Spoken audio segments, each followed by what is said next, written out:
Are you tired of feeling overwhelmed and isolated about what you should be doing financially? If staying in the same position has you missing out on the most important things, like eating breakfast with your kids, you're not going to want to miss our upcoming Inner Circle Live event. Russ, when people come to our event, they're going to pick up their very first domino. Let me explain what I mean. They're going to figure out who they are as an investor. They're going to gain access to 6 different passive income opportunities and the experts bringing it to them. And they're going to be able to put it on autopilot. Right now, go to wealthwithoutwallstreet.com/live and don't forget the discount code PICAST.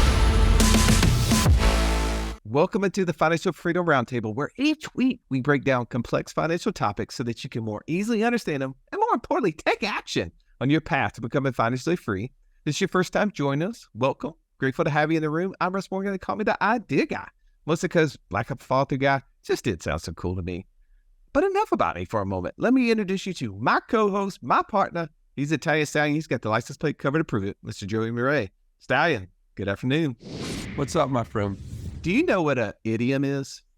I'm a little nervous to answer this, but I'm going to say the plural for idiot. What are you trying to say here? No, bro. An idiom is an expression. It's something that's typically referred to kind of like as a figurative, non-literal meaning. Let me give you an example. Like breaking the ice. That's what we're doing right now. We're just breaking the ice of this podcast. Breaking or even, right? Like being your partner, biting the bullet, right? Like, I mean, or here's one that you would know because you're probably familiar with other people saying it, like better late than never. 100%. That's my moniker. So today, bro, the title of this podcast is the Imperfect Investing Formula, but the idiom for today's topic, it revolves around our financial perspective, the idea of taking one step forward, but 2 steps back. And no, I'm not talking about the Olivia Rodrigo song. That's 1 step forward, 3 steps back, Mark. Don't get too excited. You ready about this? Why do you think, Joey, it's important for us to be breaking down the imperfect nature of investing and helping people understand from those lessons?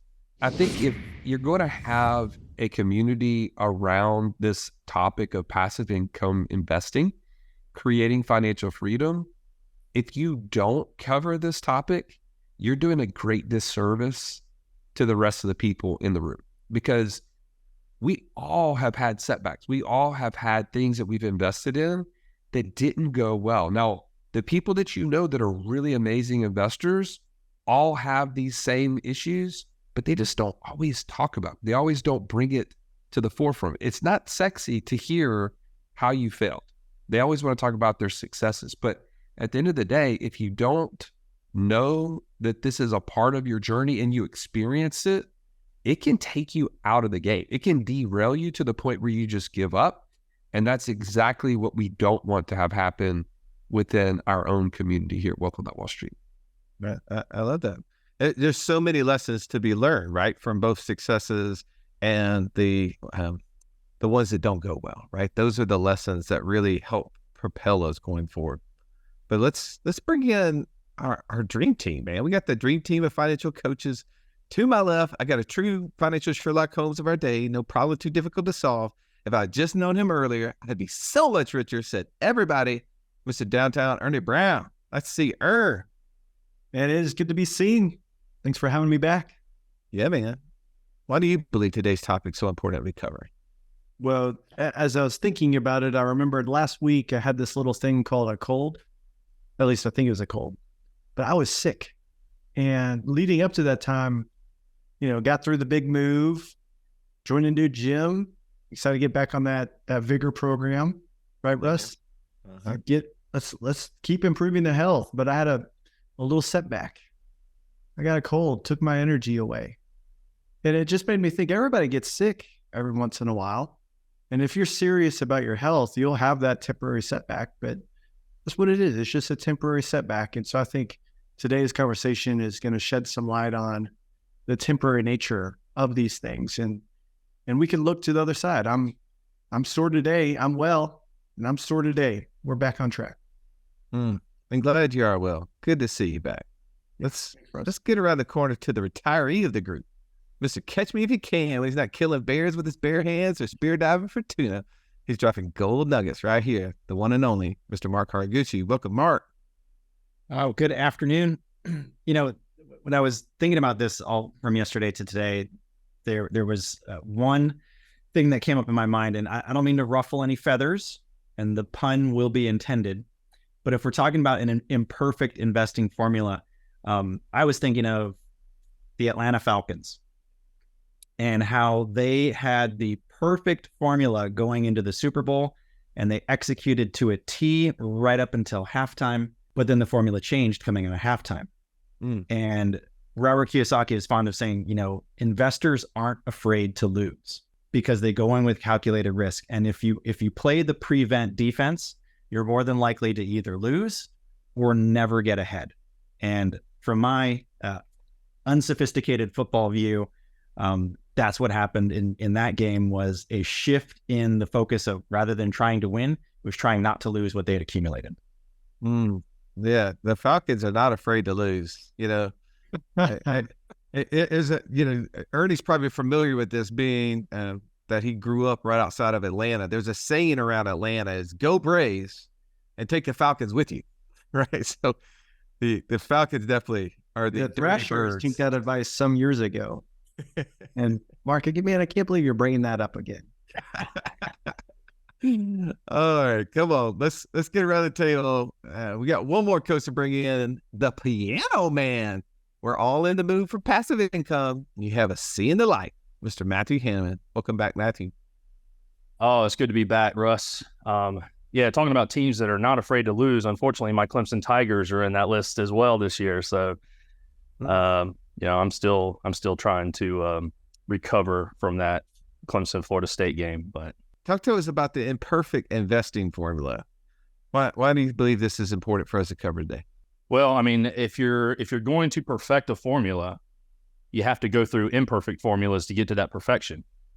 I mean, Thomas Edison said, I didn't find, I just found 10,000 ways to fail or not to succeed. So I know I totally botched that quote, but you get my point. It was imperfect. It was imperfect. It was imperfect. Hey, keep it with the theme. I get it. You have to be willing to try in order to fail, and you find lessons and find ways to improve it. All right, gentlemen, we're going to cover this because we need to get more reps in. I think most people believe that just certain people are just lucky. Some people believe, they've got all the knowledge. That's why they're successful. No, most of the time when you see someone who's successful, no matter what it is, they just have more reps than you. Doesn't matter if it's sports, business, investing, they have more reps. So we're going to help you get more reps by understanding what ideas are existing out there, what are ways that we fail trying them, but also what are those lessons, those learnings, those insights that will help you avoid wasting all of that time. We're going to do that all right now. Let's belly up, jump in.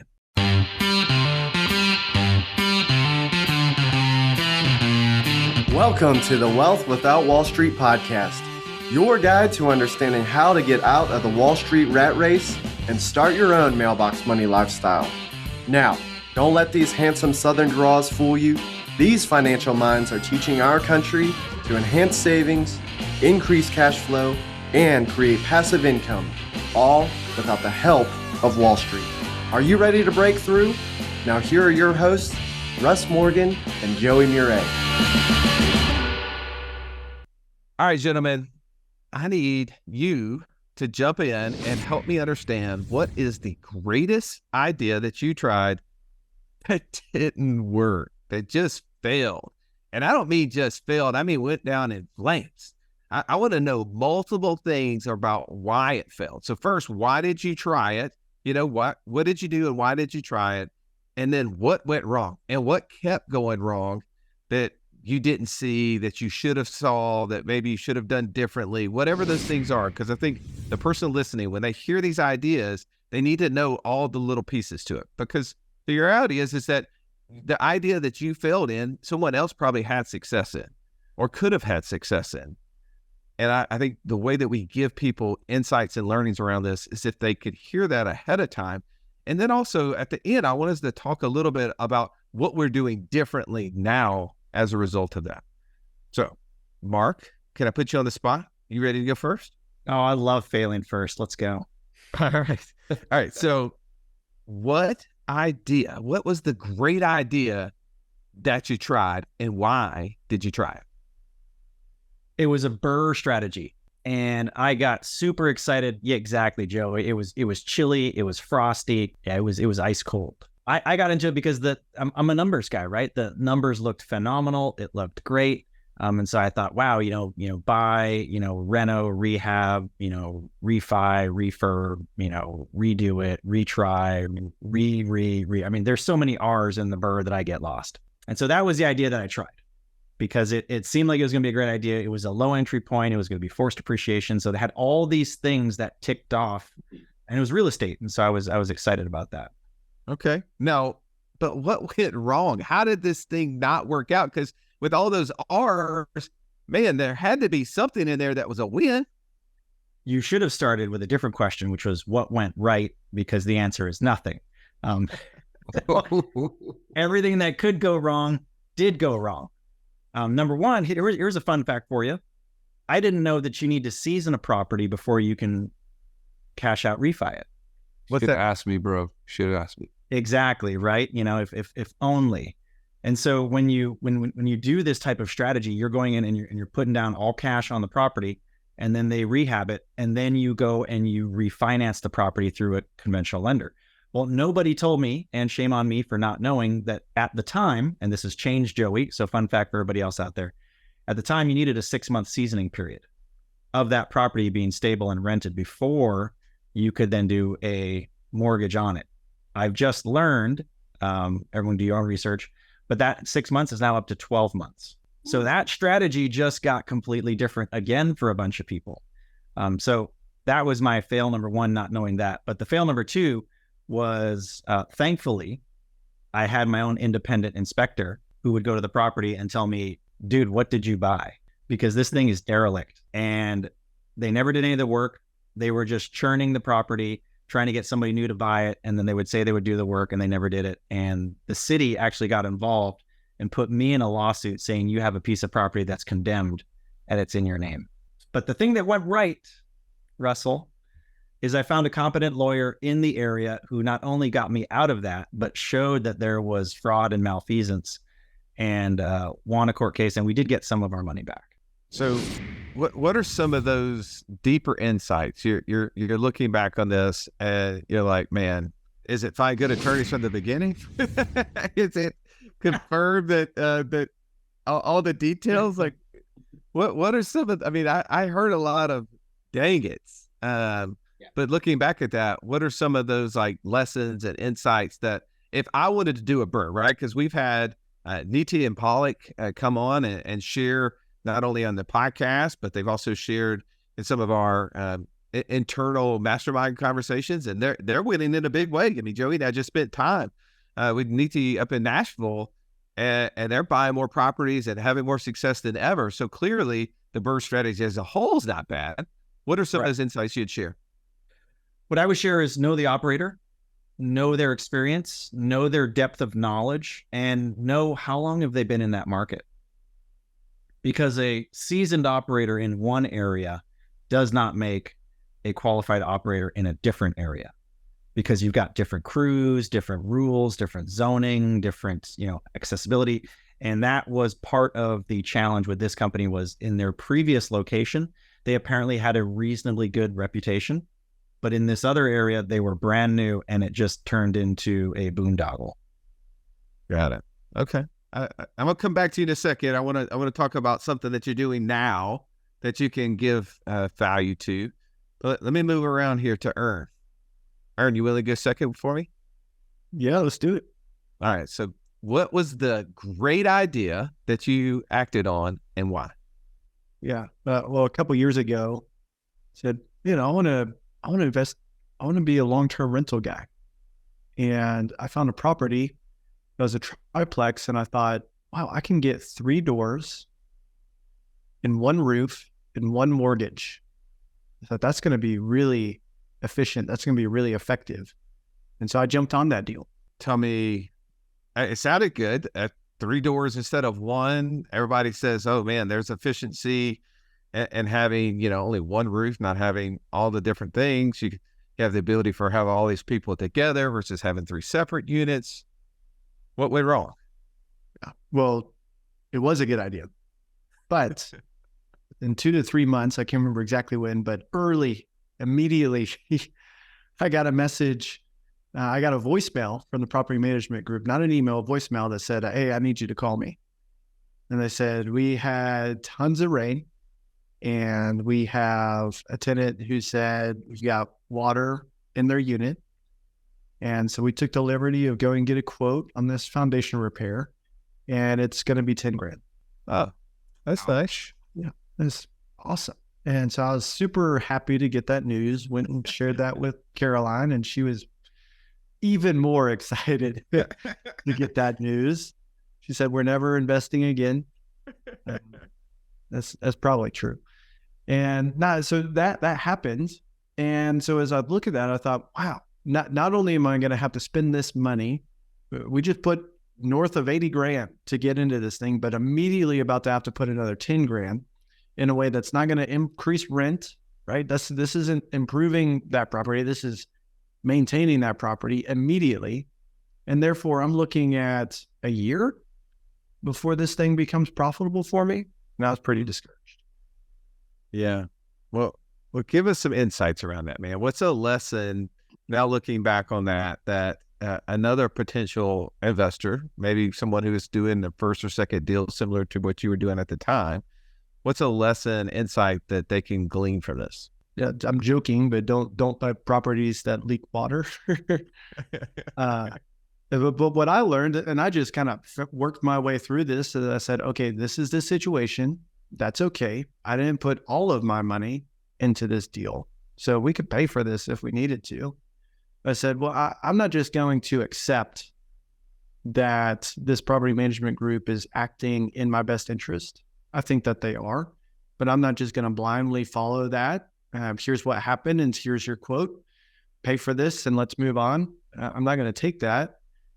I did have the viewpoint that it's my responsibility to manage the management company, and so I said, well, thanks for that. Is it possible for you to get a second quote? They said, okay, fine.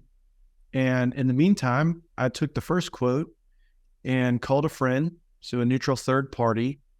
A guy that when we were out of college went and worked for a foundation repair company, a sales guy.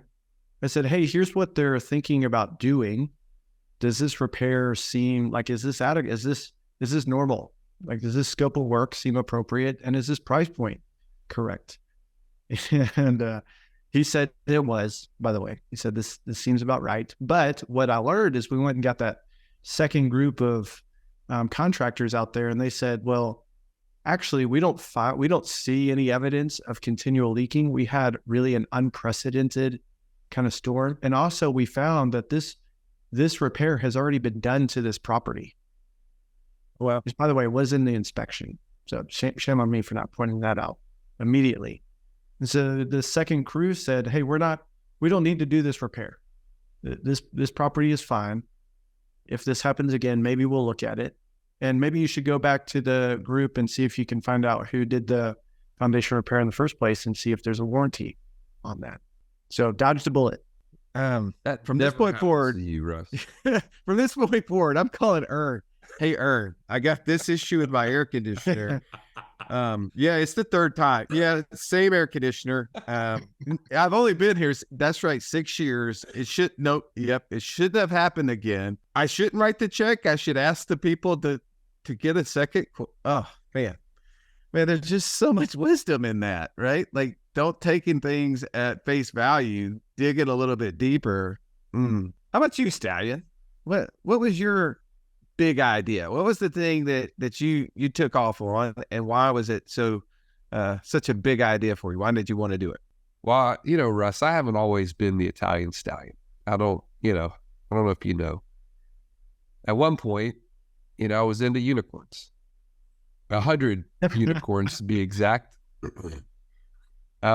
Actually, it did not happen in that order, but it is a funny story that one time I was told by a trusted friend, man, it's so crazy how people will sell anything online. Like there's all these crazy ideas. And he just pulls up his phone. He's like, hey, look at this. There's a website for sale, 100unicorns.com. Isn't that crazy? And I'm like, how much do they want for it? Which, by the way, is the wrong question to ask. And then I just said, you know what? I'm a dad of 5 daughters. I want to buy a website. This is so easy. It's drop shipping. Anybody can do drop shipping. You don't even have to have actual inventory. So I'm just going to buy this website. It's already done for you, right? I just literally connect the dots with people that want to buy unicorns and people in China. I mean, this is so easy. What could go wrong with this? I mean, this is such a brilliant strategy. Hey, by the way, I am selling something. I don't know what it is yet. How much you want to pay for it? Exactly. Which, by the way, there's a lot more than 2 steps back on this one, but I'm going to limit it to 2. The first one is I did 0 research on actually what you do with a drop shipping website. Are you shocked by this? No surprise there. Literally did no research. I was just like, this is so simple. I mean, arrogance. Okay. So that was number 1. And then number 2 is I realized you have to actually drive people to the website. You have to actually drive people marketing to the website. And I know nothing about marketing online, especially Google ads, Facebook ads. Like think of all the ads that, people have knowledge of. And I have 0.0% knowledge of any of them. And so I'm literally taking over this website from this guy who, by the way, was very patient with me. I'm talking spent 5 or 6 meetings with me, Zoom meetings, showing me how he was doing all these things. And yeah, shocker, I was paying more in ads than I was ever bringing in for months. And I had to just stop all the nonsense and say, I am not an operator, right? Are we on to lessons learned yet, or do I still need to give you more steps back? So the big idea was you can buy things online, and you were like, I'm going to prove I can. So you did. And how, no, you forgot the most important thing. I'm trying to help my daughters, Russ. Yes. Ask me how many times my daughters actually saw the inner workings of a drop shipping business online. I'm going to assume it's close to your knowledge on ads. 0.0 times, because I couldn't figure it out. So how am I going to teach them the inner workings of this thing? So what's the lesson? I mean, a lot of people are like, this is an obvious one, but you've had enough time, you've had enough beatings that I've given you, and pretty much all our whole community have given you around the subject. What is the insight and learning from this? I've shared this before, but knowing your investor DNA, what sort of investor you are, one of the most glaringly obvious things about me is I am not an operator. I never have been. I never will be. And so anything that I invest in has to have an amazing operator, somebody who is knowledgeable, who has the time, who has the ability and the energy to complete this.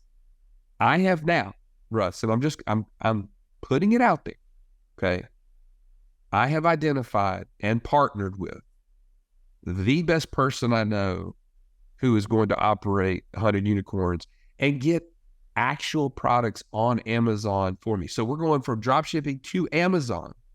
And it's all because I stepped back and I said, whoa. I cannot operate these unicorns out of the stables anymore. Okay. They are stuck in the stables. I need someone else to help them fly. Okay. All right. Matthew, I'm marking this day. Mark it down. It's about to be on. It's about to be just. Ernie, we've got this one timestamp for the future. Yeah, that's legendary. If you've listened to our show for any length of time, you've heard us talk about infinite banking and how we were able to use that concept to create over $50,000 a month in passive income. But it's just not that easy to figure out, how does this all connect into my own personal system? Stallion, that's why we created the passive income operating system, bro. It shows you how to turn active income into passive income. It makes all the steps come together. If you would like to get access to it as a podcast listener, we've never given this away in public before, go to what'swhatwallstreet.com/PIOS. There was nothing worse than walking into class when you're in school and the teacher saying, pop quiz day. Why? Because you were unprepared. Are you unprepared though for financial freedom? Don't be. Find out how close you are by taking our 30-second quiz at wealthwithoutwallstreet.com/quiz. I got a chance to watch the movie Elizabethtown. You guys familiar with this movie? Claire Danes and what's the Bloom guy? I don't know. Anyway, Watch 1 out of 10 movies you ever seen, Russ. The last scene Out of 100 for me. The last scene is the cousin in the movie and his band who are coming back together, and they play the song Free Bird by Leonard Skinner, and they release this like paper mache bird over the top of the wedding party, and it catches on fire, and just it's a big disaster. I think letting them fly and the disaster and burning down something it's all in your future. All right, Matthew. Okay. Sounds like an Allstate commercial to me. Matthew, I put you behind Joey. It's only up from here, Matt. I mean, there's just no way but to win after that. So tell me, what was your big idea? What was the thing that you thought, man, this can't miss, and why did you do it? All right. Well, first of all, I need to set the stage. So not too terribly long ago, it felt like every investment that I was touching was a success. Like, I mean, it was just, everything. I bought a short-term rental. It doubled in value. I had 100% cash on cash the first year. I went into the land business. I was cash flowing from the land business. Like, everything I was doing, just boom, boom, boom. I was just making money hand over fist. And I felt untouchable. Now, I don't know who said this quote, but I read a quote that said, there are no failures, only lessons. Well, I think the good Lord in his infinite wisdom felt that it was time for me to have a good lesson. So that brings me back to the grand idea that I had. So again, I was making a lot of money. I was in a position where I was actually going to owe a lot of taxes to the IRS. And I know hate's a strong word, but I hate giving money to the government, period. And so I was going to do everything I could to avoid it, legally, obviously.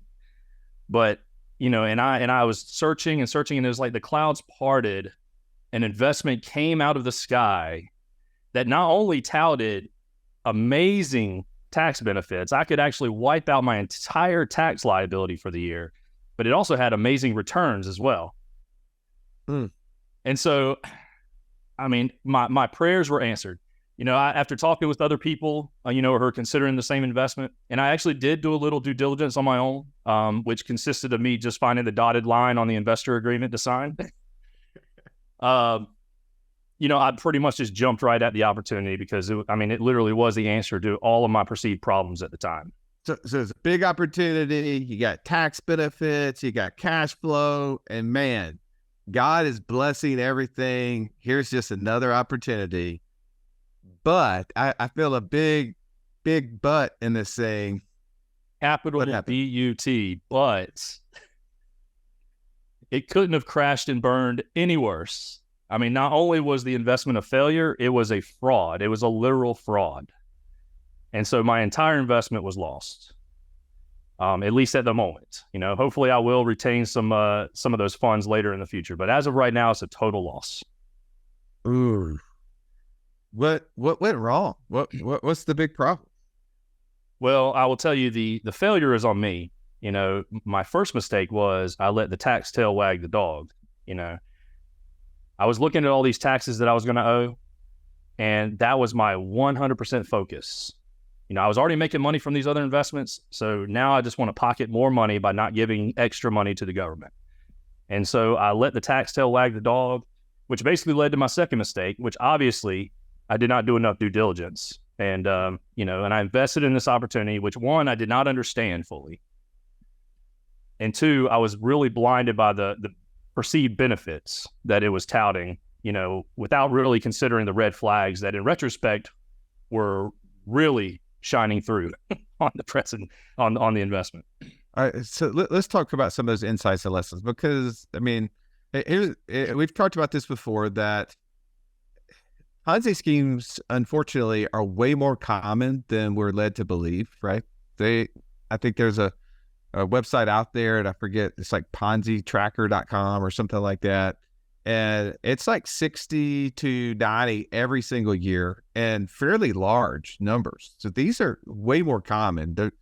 It's like the 7 degrees from Kevin Bacon. You can find 7 degrees to a Ponzi scheme. Like there's so many people have been impacted by this. So what are some of those insights and lessons that you've gathered on this, that you're like, man, this is how somebody investing in things in the future can win from my insights? Well, listen, I want to cover two things. So the practical lessons are somewhat obvious. I need to do proper due diligence when analyzing these investments, not just look for the dotted line to sign. And two, I don't let the problems that I'm trying so desperately to solve blind me as I'm trying to look for that solution.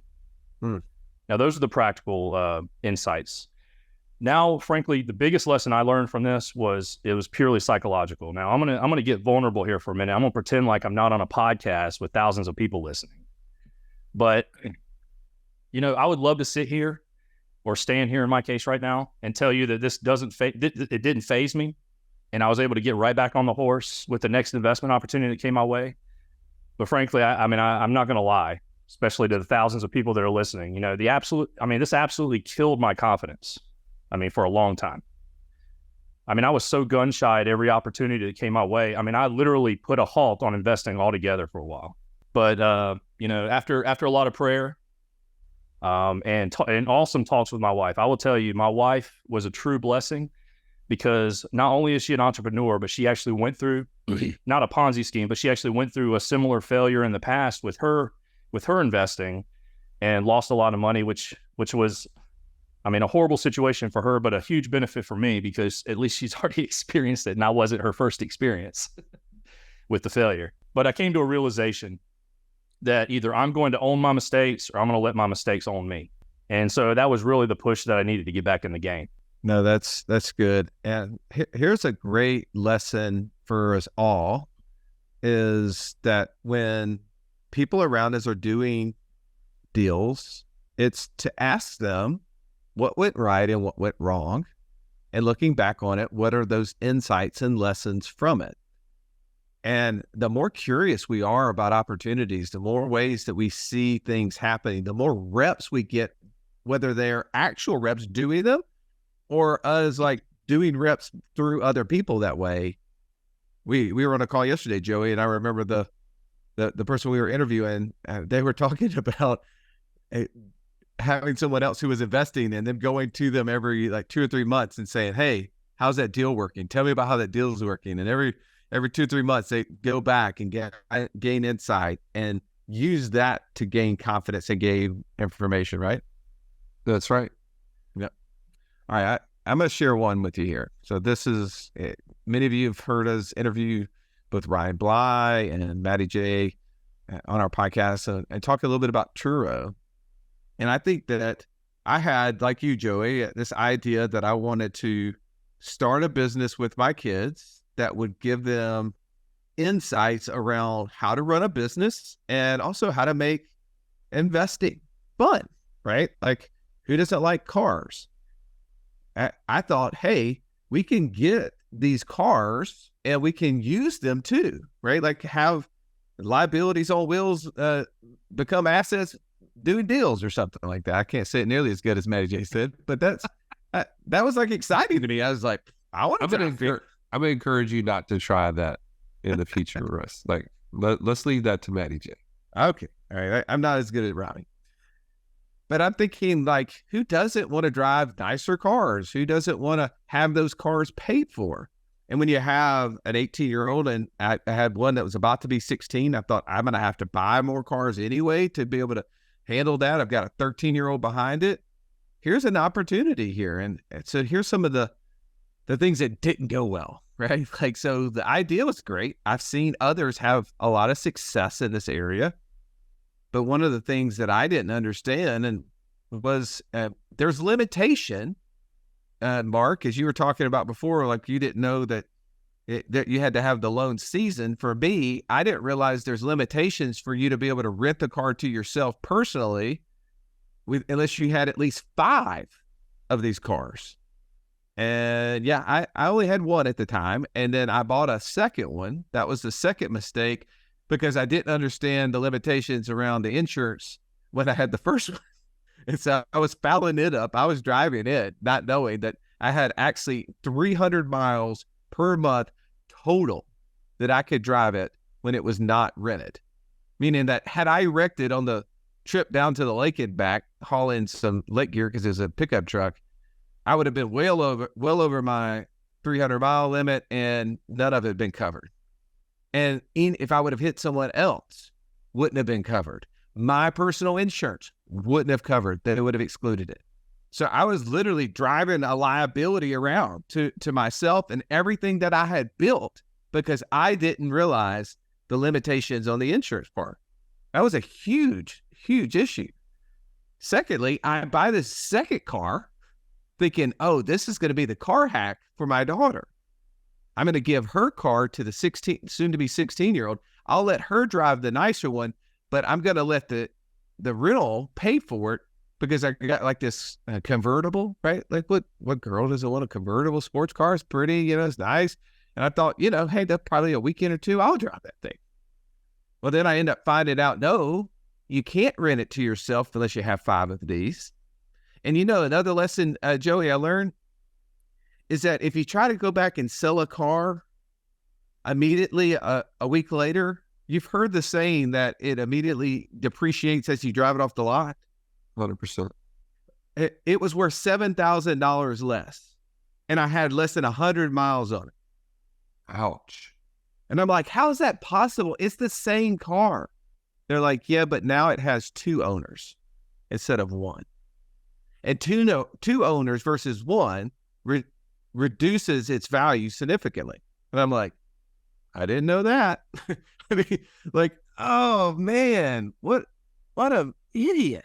So now I've got this sunk cost in this car. I'm like, I'm not going to take a $7,000 hit. So what am I going to do now? I'll even top it. We said there was 2, like 1 step forward, 2 steps back. I got a 3rd step back here. I also learned that you have to collect for city, county, and state sales taxes. Yeah, I hadn't done that in my calculation, right? So the math that I was using of what I needed to earn was not counting that in addition to all the other items. So I'm looking back at this and I'm like, okay, what's my practical application? What's the lesson that I've learned? Well, first, whenever you're doing things for your kids, you've got to make it fun. And when you're losing money, it's not fun. Also, we want to teach our kids how to do things the right way. Well, I was teaching them how to run a business at a loss. And I don't want to do that, right? I mean, I know that, Joey, you've been teaching your kids that through this 100 Unicorns deal, and I don't want to follow in your footsteps on that, bro. I got that covered for you. I got it covered. Like seriously, it's like, hey, if you guys want to see a business running a loss, go over there and watch Uncle Joey. He'll show you, get working in magic here, unicorns.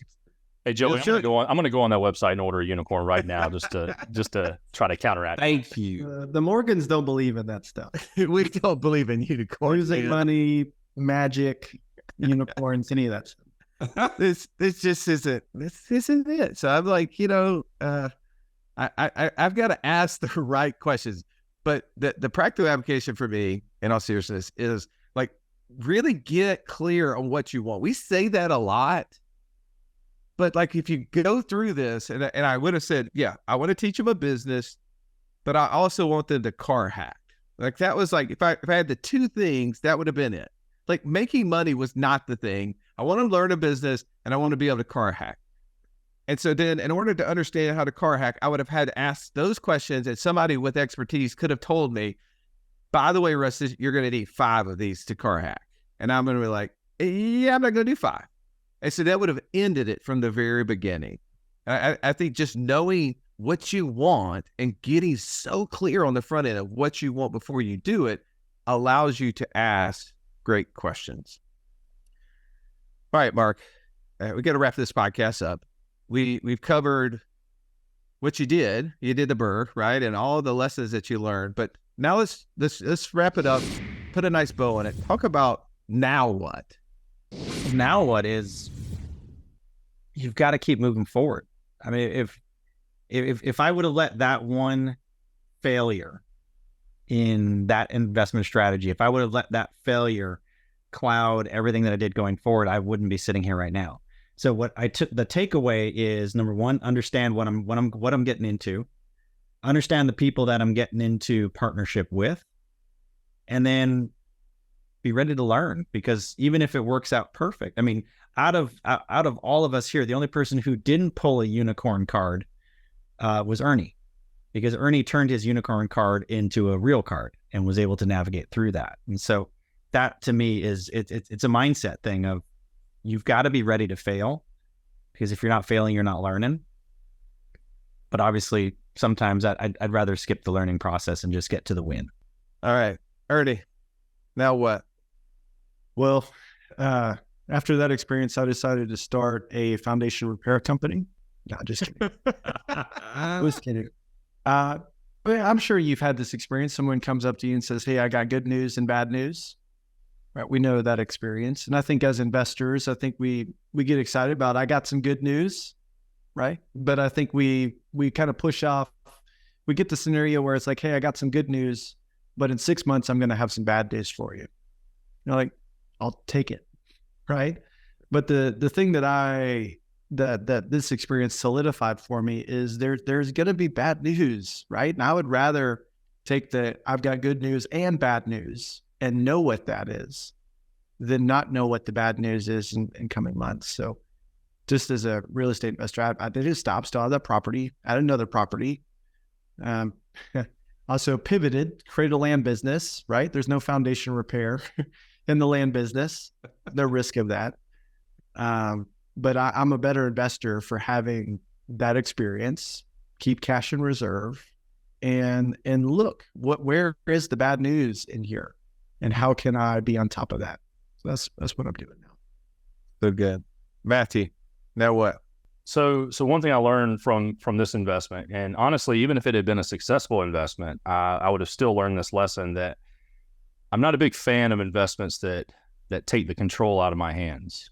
I'm not saying that I want to create a job for myself, but I do want to have some sense of control over what I'm investing in. And frankly, investing in these types of investments, whether it's syndications, you're putting the control in the operator's hands, and frankly, you may get a bad operator, which obviously I did. So as far as moving forward, I'm officially back on the horse. I am investing again, but I think I'm going to focus more on purchasing businesses, maybe online businesses, where I have more control over what I'm purchasing, and as far as I have more control, because the successful investments I've done up to this point, I've had control. My short-term rental, I've had control. It's been super successful. So, I have that history of success with these investments that I control. And so that's what I'm doing to move forward. Right. As long as that horn's on the saddle and not on its head, you're in good shape. All right. Stallion. I'll go ahead and tell you this. What I did was I kind of stopped the bleeding, right? In the things that I could control, to Matthew's point. I stopped in doing all the ad stuff that I didn't understand. I took inventory of what was going on, what was the issue, like what were the things that I'm facing that are keeping this from being successful. And what that did is it helped me identify again that I need an operator. I need somebody who actually has the time and expertise to do this. I'm happy to put the money behind it. I'm happy to then have that operator help me teach these daughters the skills that we're talking about. And so it allowed me to go find exactly what I was missing. So that's what I would say. Like, if you can still revive something that was a poor decision to begin with, take those steps. And I have really positive future ahead of me, contrary to your belief, Russ, and it will be proven wrong.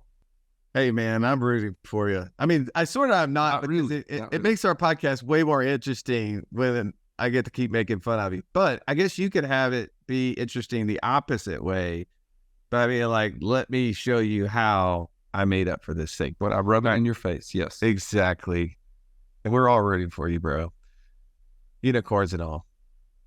Here's the thing that my girls and I are doing now is that we, like Matthew, we're following very similar. Sophie Howard came on our podcast, and if you guys haven't listened to that podcast, I'll point you. What is it, Joey? Like, what'swhatwallstreet.com/freedom navigator. I think that's it. An amazing podcast. But we're going through a program right now. I guess 3 of the 5 of us are going through it on how to buy different websites. And I'm not trying to buy unicorns. I'm literally buying a content website that allows the girls to learn and earn immediately. and to me, like, fast wins. I've learned that kids have short attention spans, even shorter than mine. They need to start earning money immediately. So we're going to be buying a profitable website, and hopefully we'll end up earning more money than we spent to buy it. But we've got some ideas. I'll share those hopefully on a future passive income report, and we'll compare unicorns to it. As always, I hope that as you listen to this podcast, you found that there is a imperfect formula to investing, but there's always lessons. And the way that we find out how to do better is by learning from others. And that was our big objective, our big promise for you today, is that we would share an idea with you, share the failures that went wrong with it, but also some insights and learnings behind it. If you found value in this, take time, rate, review the show, share it with somebody else so we can beat the big tech algorithm. Have an amazing day. This has been the Wealth Without Wall Street podcast. Don't forget to subscribe to the show to break free of the Wall Street mindset and begin building wealth on your own terms in places you understand so that your wealth will never run dry. See you next episode.